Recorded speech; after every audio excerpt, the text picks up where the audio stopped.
Dublin, a city with 1,000 years of history and rich in culture, invaded by the Vikings, conquered by the Normans.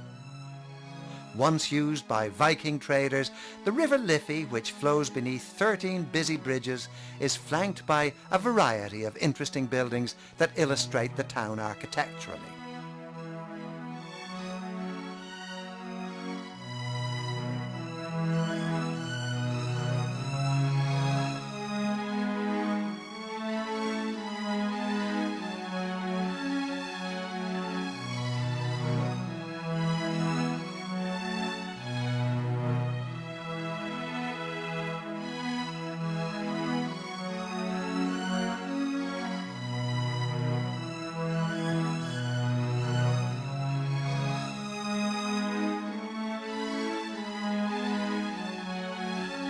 Dublin, in one of the loveliest settings of any European city, lies at the heart of Dublin Bay. To the south, it's sheltered by Dalkey and Dunleary, and to the north by the rocky Howth Peninsula. Dublin's atmosphere is made up of many things. The great Georgian Squares, Mountjoy, Fitzwilliam and Merrion, College Green, where Trinity College is situated, and opposite the former Parliament buildings, now the Bank of Ireland.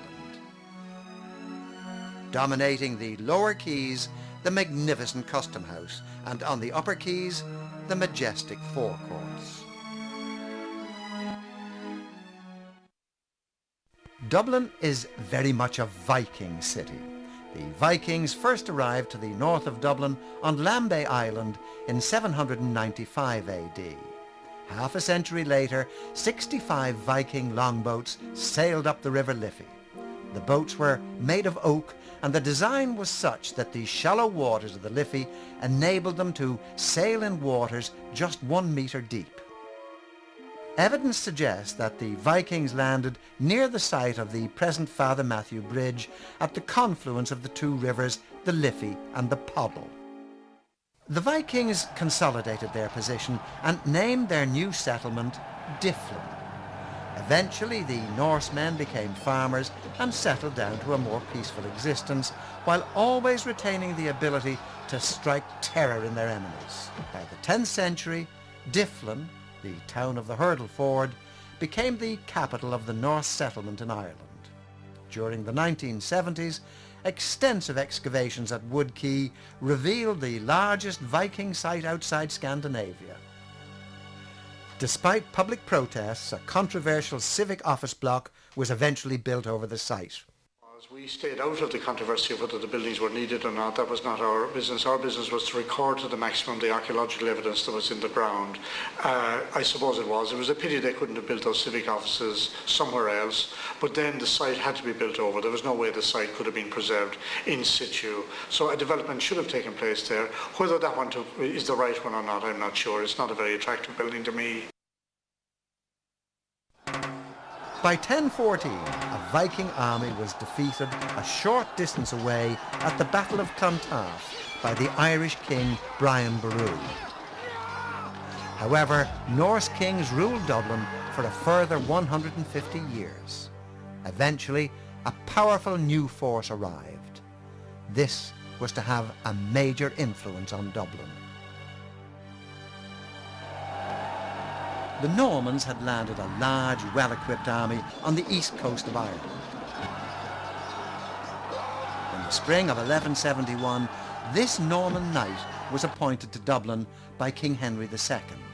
His name, Richard Clare, Strongbow. Where the Normans settled, a castle was established. It consisted of a wooden structure situated on top of a large earthen mound. Evidence of these mounds can still be seen today, like this one near Malahide in North County Dublin. When the Normans would arrive, they'd throw up a great mound of clay, and on top of that earthwork, they'd put their little wooden castle. Then they'd dig a big ditch right around it and fill it with water. The ditch could be perhaps 3 or 4 meters deep and 10 meters wide. And outside the ditch and moat, the Normans would fence off a big area, and this was known as a bailey. Now, a bailey could be round or it could be square. As it happens, this is a square bailey. And inside the bailey, the Normans would build barracks for their soldiers, outhouses, and stabling for their horses. The Normans had now consolidated their position at Dublin. Within a few months, Strongbow's army was threatened by a 1,000-strong force which arrived in a fleet of ships from Norway. The Norsemen were no match for Strongbow's army, and they were defeated. The Normans were here to stay. With the approval of Henry II, Richard Clare, Strongbow, and the Archbishop of Dublin, Lawrence O'Toole, joined in a plan to build a cathedral on this site, the site of the present Christ Church Cathedral. And so the old Norse structure was to be replaced, and in its place would grow up one of the great Norman cathedrals, Christ Church Cathedral, here in Dublin.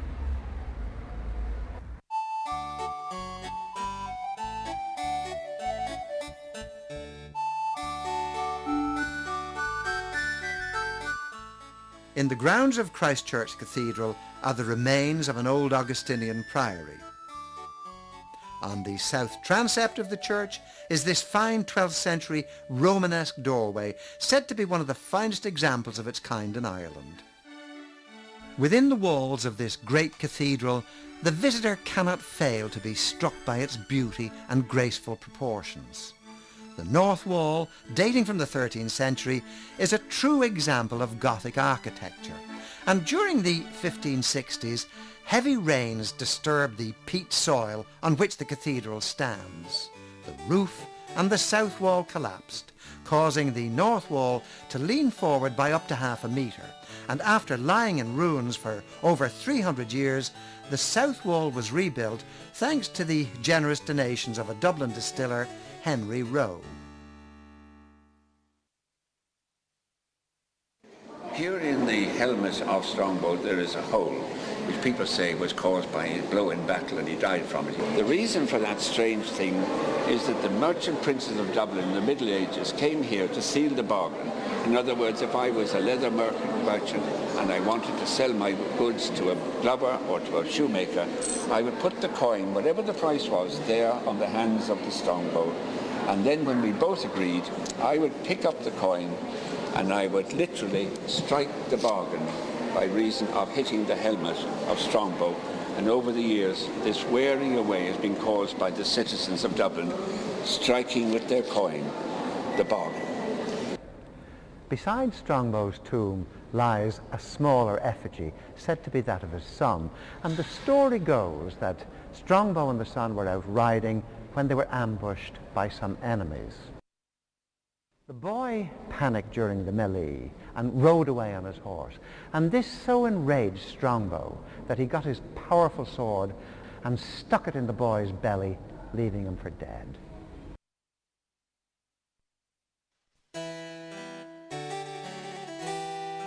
In the choir is this medieval lectern where the Holy Scriptures were read in English for the first time in Ireland.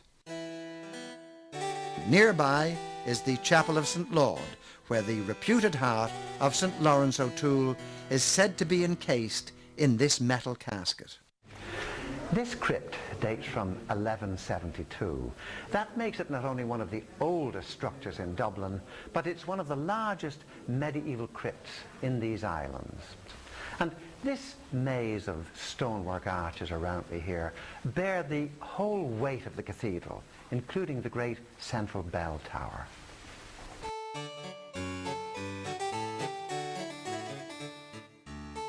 In 1487, a 10-year-old boy was brought from England to Christ Church.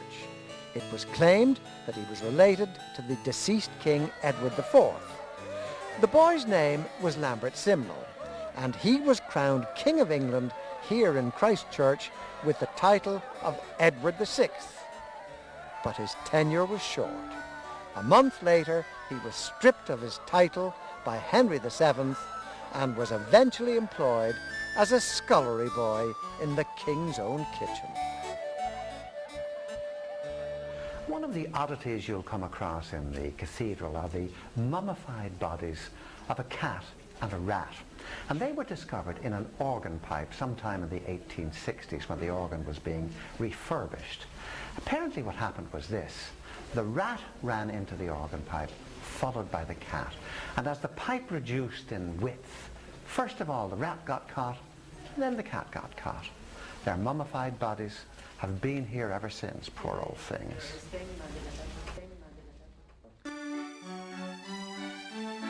Christ Church was regarded as the state church or principal chapel royal of Ireland from its earliest days. It's now the cathedral of the Diocese of Dublin and Metropolitan Cathedral of the Southern Province.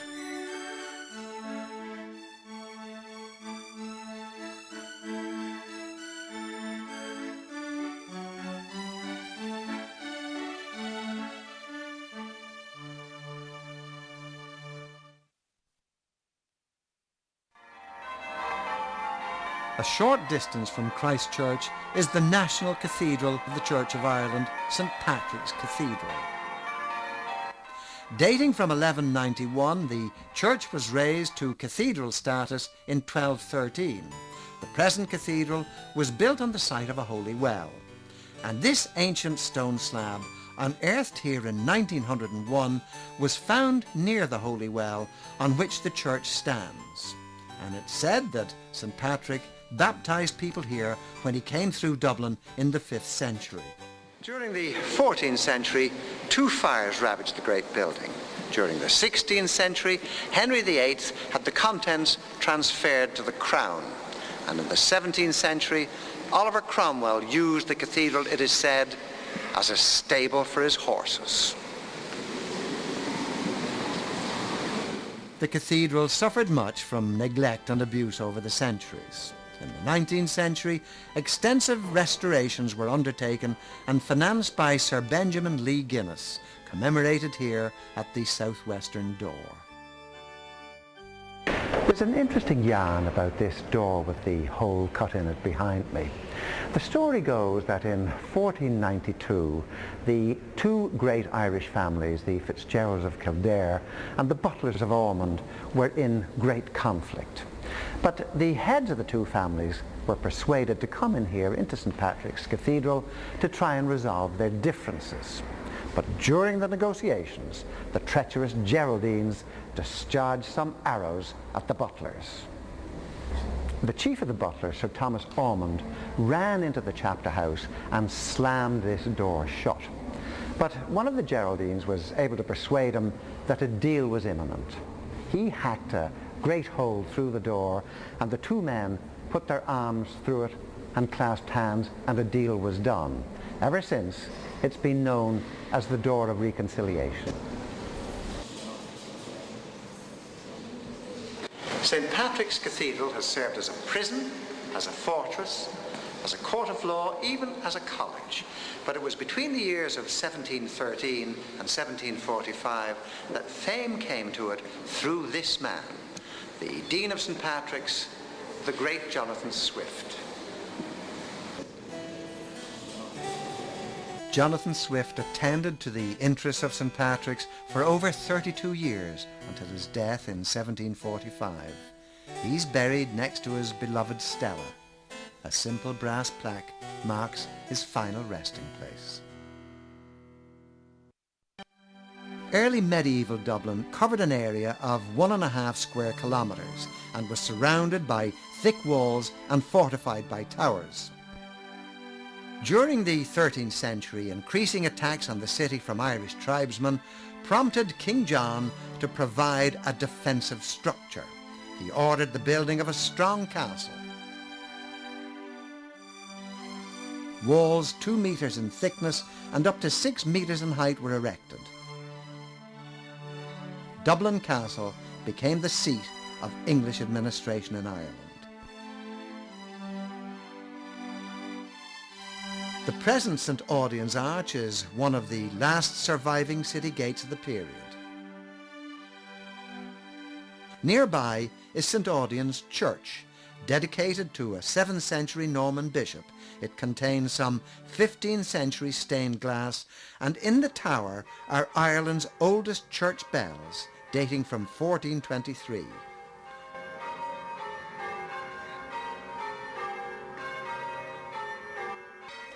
visit to this area reminds one of the ancient settlements that once flourished during medieval times.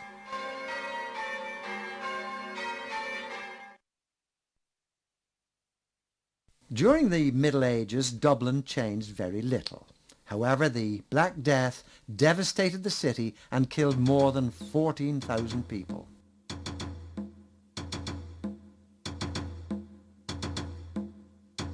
In 1509, when Henry VIII was crowned King of England, he appointed Geroid Fitzgerald as his viceroy in Ireland. Some years later, Fitzgerald appointed his eldest son, Silken Thomas, to the position of viceroy. Geroid Fitzgerald was subsequently summoned to London, and Silken Thomas, believing his father to have been executed, went to the Council of State, threw his sword on the table, and declared open rebellion. Eventually, Silken Thomas was taken to London, and along with his uncles, he was beheaded. The most powerful Anglo-Irish family of the period was almost wiped out. In 1539, Henry VIII appointed himself head of the Church of England. On the subsequent dissolution of the monasteries and churches, all religious wealth was transferred to the Crown. Dublin was no exception. Precious church records and religious relics were burned and destroyed.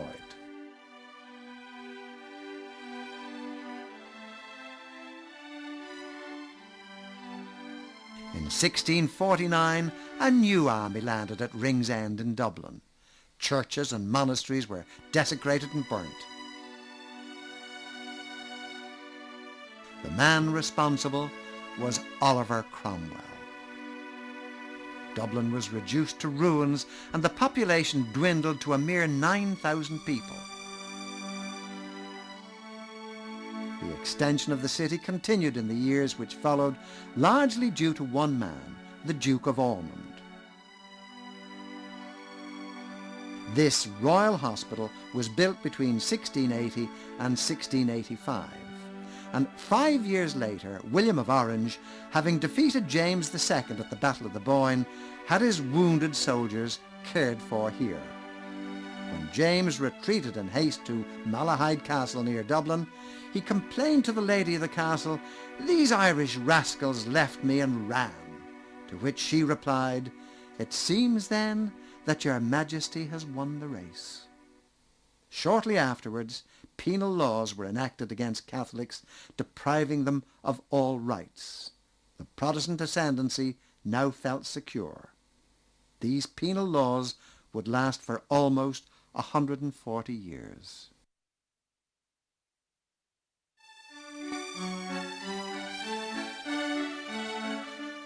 Trinity College, one of the most notable landmarks in the city, was now thriving. Within the college is this building known as the Rubrics, and said to be the only portion dating from this period. Erected between 1712 and 1732, to this day the old library receives a copy of every book published in Great Britain and Ireland. One of the great treasures here is the world-famous Book of Kells, an illuminated manuscript depicting the four Gospels. The book, regarded as the most beautiful of its kind in the world, was begun around 795 AD in Iona in Scotland. Despite ongoing Viking raids and the ravages of time over 10 centuries, this extraordinary book has survived. A new page of its elaborate and beautiful contents is displayed regularly.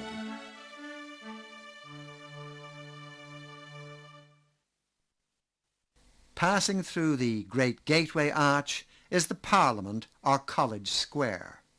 Famous distinguished Irishmen educated here included Robert Emmet, Wolfe Tone, the Dean of St. Patrick's, Jonathan Swift, and that man of great importance, Oscar Wilde.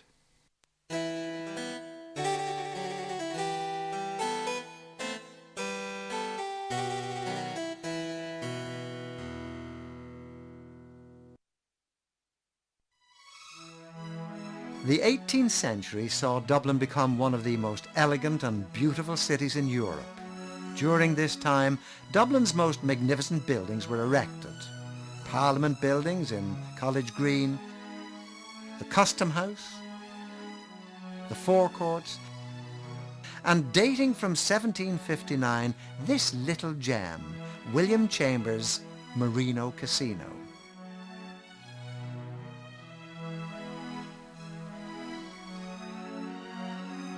This period of architectural importance is also evident in the design of some of the finest residential areas within the city. The great Georgian Squares of Fitzwilliam and Merrion were built in this period.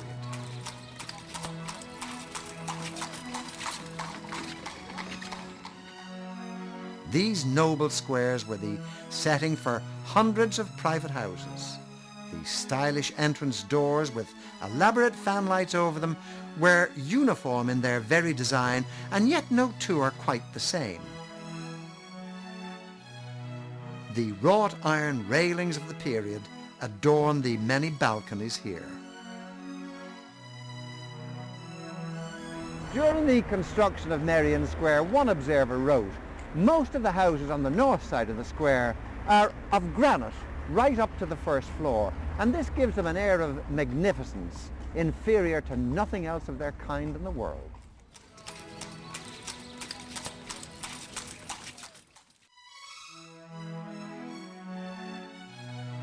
The houses were occupied by well-known members of society, including poets, artists, writers and political leaders. Daniel O'Connell, the Liberator, who won political rights for Irish Catholics, lived at 58 Merrion Square South. Number 1 Merrion Square is the former home of Oscar Wilde. Nearby is the fine sculptured stone figure of Wilde, one of Dublin's most prolific writers. An outstanding building on the north side of Merrion Square is the National Gallery. Founded in 1854, it was built with subscriptions in memory of William Dargan, the well-known railway entrepreneur. His statue decorates the front lawn. This statue of George Bernard Shaw is by Trubetsky. Now, Shaw left 1/3 of his whole estate to the National Gallery in Dublin, and he once wrote that his education owed more to his days spent here in the gallery than it did in going to school. The confidence of the Georgian era is reflected in the many fine buildings of the period. Perhaps the most magnificent building in Dublin is the Custom House. Designed by the eminent architect James Gandon in 1781, the Custom House took 10 years to complete at the enormous cost then of £400,000. The majestic river frontage spans more than 125 metres. The dome, which rises to a height of 40 metres, is crowned by the Statue of Commerce. Underneath are the figures of Hibernia and Britannia, holding in their hands the emblems of peace, with the statue of Neptune driving away famine and despair. In one of the many enthusiastic comments written about the Custom House, the writer and traveller Charles Bowden wrote in 1791, "I have visited all the principal cities of Europe, and the new Custom House lately built here infinitely exceeds anything of the kind I have ever seen. And the Custom House remains a splendid existing example of 18th century architecture here in Dublin." During the construction, the building was regularly vandalised by local mobs who objected to its presence. On one occasion, a drunken mob threatened to fill the foundation trenches with water. They partly succeeded and ended up swimming in them. Although Gandon employed a large number of Dublin masons, he also employed a workforce from Britain, of which he wrote, "They were very orderly at first, but in the end more troublesome than the natives, more exorbitant in their wage demands, and more disorderly by way of drunkenness." It's believed that James Gandon's design for the Customs House was inspired by William Chambers' casino at Marino, which you see here behind me. And indeed that may very well be true, because Gandon was a student of Chambers who designed this magnificent building in 1745. And today, fully restored, it's one of the finest neoclassical buildings in the whole of Europe. In 1729, work commenced on Parliament buildings, now the Bank of Ireland. The east wing was designed by Gandon in 1785 and became the Irish House of Lords. That great Irish parliamentarian Henry Grattan campaigned tirelessly for the political rights of Irish Catholics. He succeeded in establishing an Irish Parliament which was short-lived. In 1797, Grattan resigned from the Irish Parliament. The United Irishmen, a more radical movement, were determined to win rights for Irish Catholics, introduce reforms and win independence from Britain. The political unrest culminated in the Rebellion of 1798, when many of their leaders were arrested, including the tragic figure of Lord Edward Fitzgerald.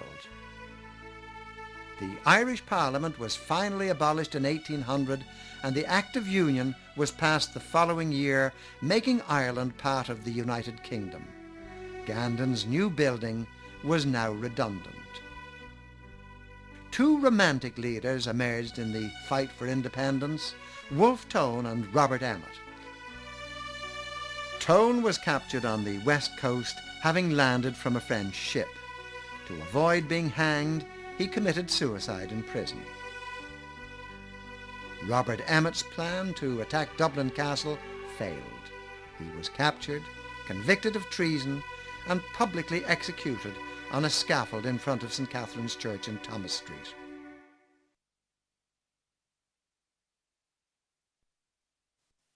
An era of political stability ensued. Georgian Dublin continued to expand. Gandon completed his new masterpiece, the Forecourts. Situated on the lower quays, the Forecourts has a frontage of 145 metres, and this majestic building is dominated by the dome, which rises to a height of 30 metres.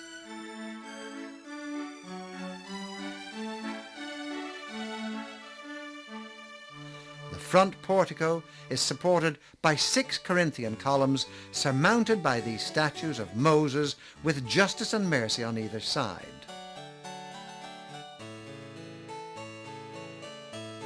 The whole complex of buildings is interconnected with graceful arches duplicated on both sides of the front portico. Halfway between two handsome stone bridges, its setting on the River Liffey greatly adds to its attraction. During its construction, Gandon was criticised by some opponents. Reluctantly, Parliament advanced money, and the Forecourts was eventually completed at a cost of over £200,000. One caustic observer wrote of the contemptible vanity of the lawyers having the grandest building in Europe or in the world to plead in and walk around in. 20 years after the completion of the Forecourts, James Gandon died, and he's buried in this quiet churchyard in Drumcondra near Dublin.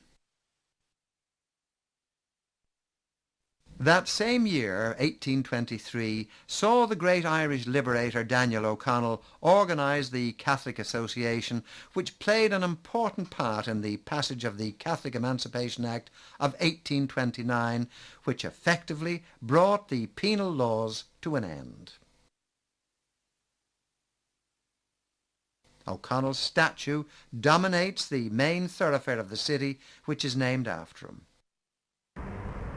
1845 to 1849 were the years of the great potato famine in Ireland. Thousands of people fled the countryside and made for the cities where they might get food and certainly a passage to England. The government set up feeding stations and soup kitchens throughout the land. But in spite of that, the population of Ireland fell from more than 8 million in those years to less than 6. After the famine, Dublin began to expand.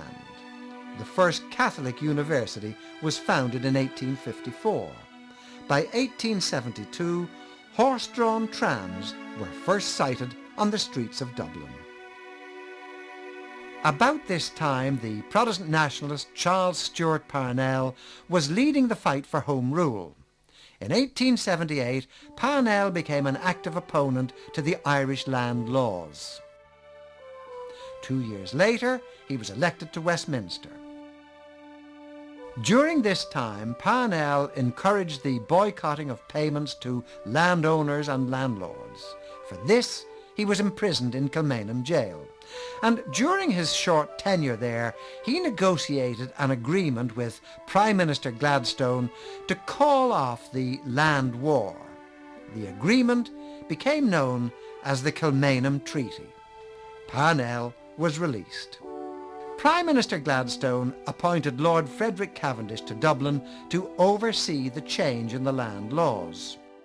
Shortly after his arrival in Dublin, Cavendish and his chief secretary were brutally murdered here in the Phoenix Park by an extremist militant group known as the Invincibles. And this wooden cross set here in the ground marks the spot where Cavendish and the secretary, Thomas Burke, were found on that fateful day in May 1882. The nearby River Liffey was searched for the discarded daggers used in the murders. Parnell, shocked by these killings, denounced them unequivocally. He continued to argue for Home Rule. Prime Minister Gladstone eventually conceded and introduced the first Home Rule Bill in April 1886. The bill was defeated. Despite the defeat of this bill, Parnell maintained his enormous popularity until his affair with Kitty O'Shea. She divorced her husband, William O'Shea MP, and married Parnell.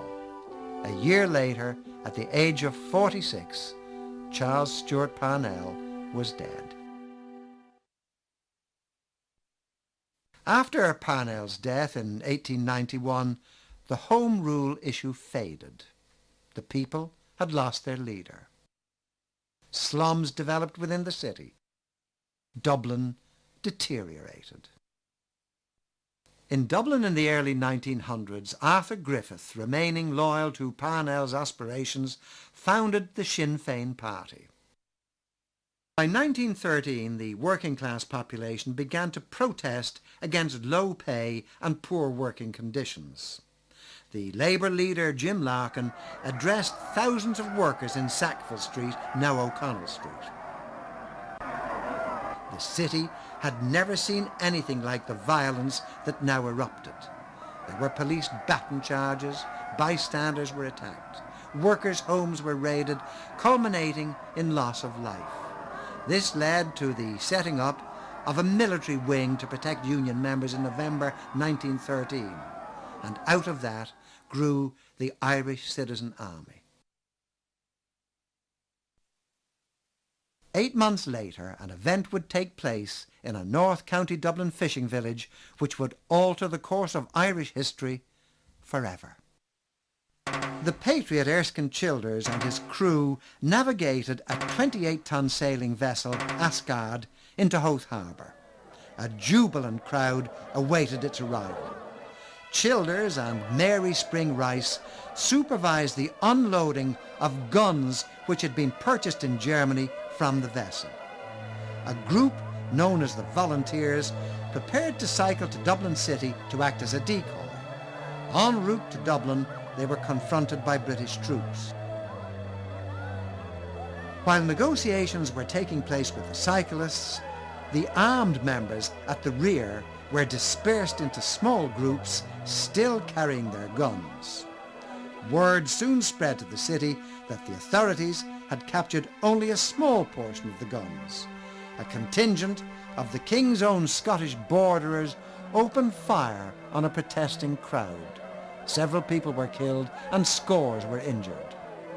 Meanwhile, the Asgard and her crew were well out to sea, unaware of events now unfolding on the mainland. 2 months later, in September 1914, following the outbreak of World War I, the newly enacted Home Rule Bill was suspended. This suspension was the final straw. The Irish Citizen Army, armed with the Howth rifles and led by James Connolly, assembled outside Liberty Hall. At the same time, thousands of Irishmen were persuaded by John Redmond, the leader of the Home Rule Party, to join the British Army and fight for the freedom of small nations. James Connolly's Workers' Republic newspaper responded, "Full steam ahead," John Redmond said, "and everything was well, chum. Home Rule will come when we are dead and buried out in Belgium."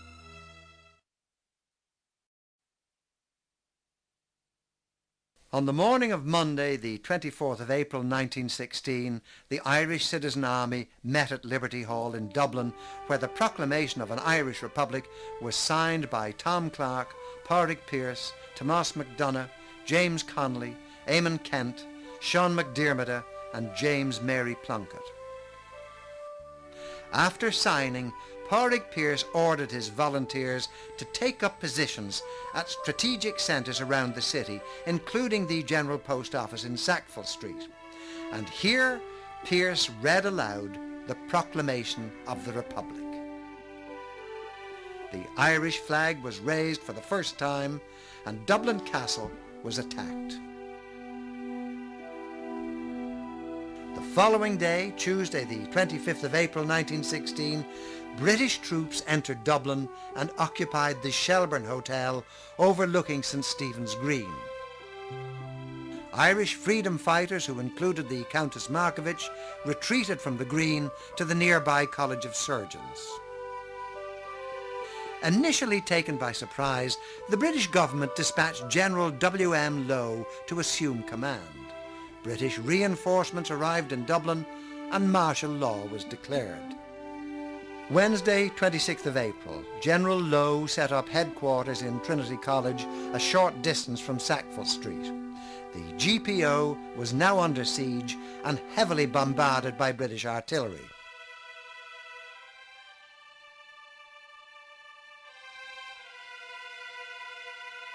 During a lull in the fighting, these passers-by watch as the British consolidate their position.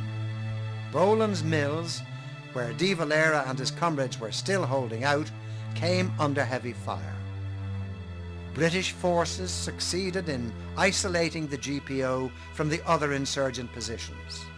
The GPO was pounded with artillery, leaving the interior completely gutted. Friday, 28th of April. Commanding officer of the British forces, General Sir John Maxwell, arrived in Dublin. By now, many buildings in the Sackville Street area had been destroyed. Fierce fighting took place and the British suffered serious casualties. A short while later, Pearse and his volunteers were forced to leave the burning GPO.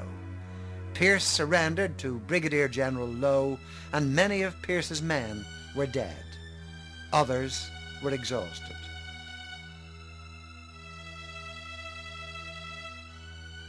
James Connolly, who had been wounded earlier, was carried out on a stretcher. The Countess Markievicz, who was second in command, was one of the last to surrender to British troops. Her unit held out in the College of Surgeons in Stephen's Green. Later, she would be the first woman to be elected to the English Parliament. 14 leaders of the 1916 Rising were imprisoned here in Kilmainham Gaol and were executed. Eamon de Valera was the only commandant to be spared. And James Connolly, who had been wounded in the GPO, was carried on a stretcher through these doors, tied to a chair and shot by firing squad. Joseph Mary Plunkett was perhaps the most romantic figure of the Rising. A member of the IRB, he had travelled extensively in Europe and returned to Dublin in poor health. On hearing of Pearse's occupation of the GPO, he left his hospital bed to fight alongside his comrades. he had proposed to Grace Gifford in this letter dated December 1915. This letter, the night before his execution, reads, "I beg to inform you your husband is a prisoner in the above prison and wishes to see you tonight. I am sending a car to bring you here. Your obedient servant, the Governor." Later that evening, Joseph Mary Plunkett was led from his cell to the small prison chapel where Grace was waiting. A short ceremony was performed by the prison chaplain, and the couple were allowed to spend less than an hour together. The following morning, Plunkett was taken out and shot. Later, as a member of Cumann, Grace herself was interned here. Inside her cell is a preserved mural of the Madonna and Child.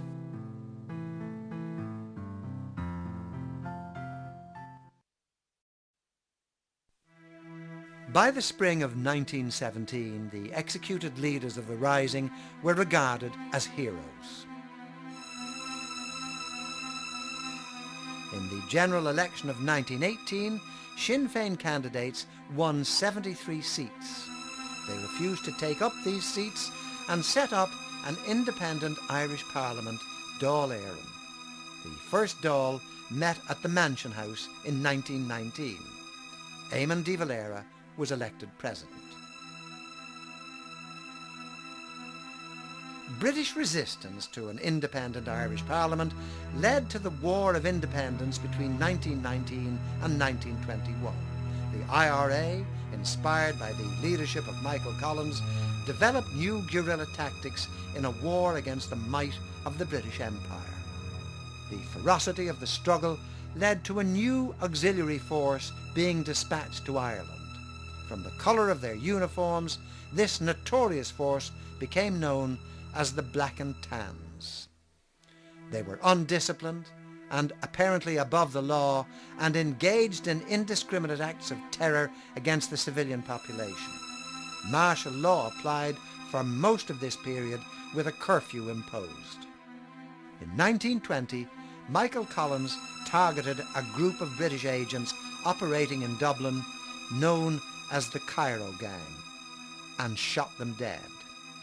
That same day, Bloody Sunday, in retaliation for the shooting of these agents, the Black and Tans entered Croke Park and opened fire, killing 12 innocent people.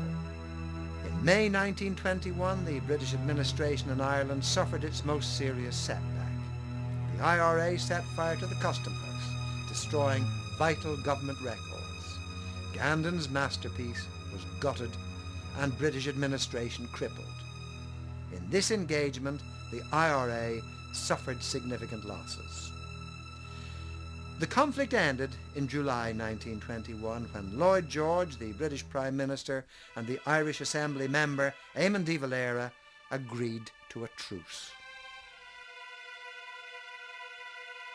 Between October and December 1921, de Valera appointed a team to negotiate a treaty with Britain. Arthur Griffith and Michael Collins led the Irish negotiating party, and this culminated in the signing of a treaty setting up an Irish Free State. The treaty was approved by 64 votes to 57. In June 1922, after a bitterly fought general election, the public endorsed the pro-treaty position.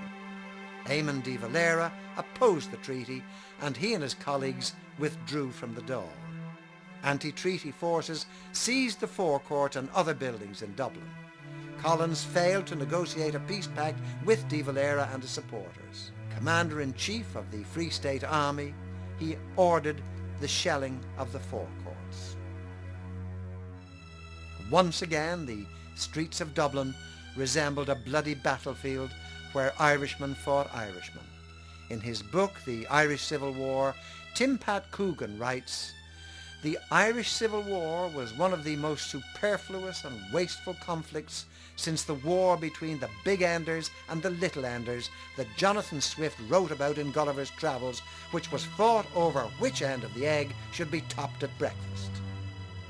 In the battle for the Four Courts, the building was burned and priceless historical documents were destroyed. The fall of the Four Courts signalled the defeat of the anti-treaty forces in Dublin. On the 22nd of August 1922, Michael Collins was shot dead in an ambush in his native County Cork. After Collins's death, the government appointed William T. Cosgrave as president. Cosgrave took a tough line against the anti-treaty forces who continued their campaign.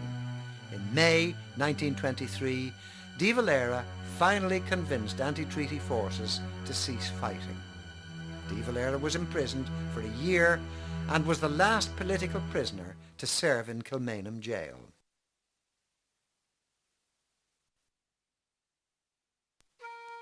During the 1920s and 30s, the restoration of the city was undertaken. The Custom House was restored to its former glory, as was the Four Courts. Under the newly independent Irish government, the reconstruction of the GPO began in 1925 and the building was reopened in 1929.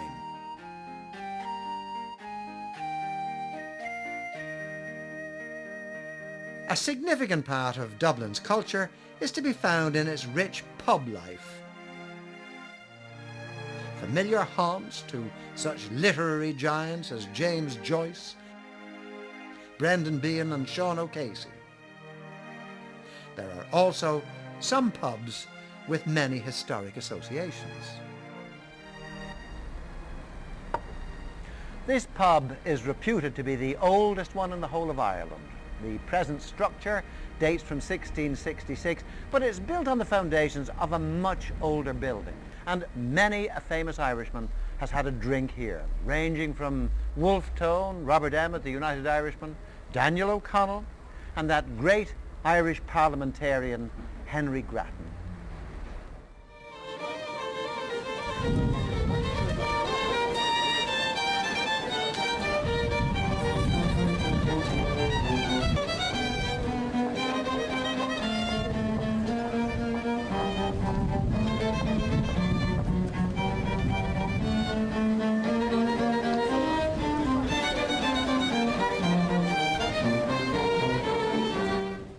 Dublin remains a cosmopolitan city, a city that still retains its medieval charm and its Georgian splendour.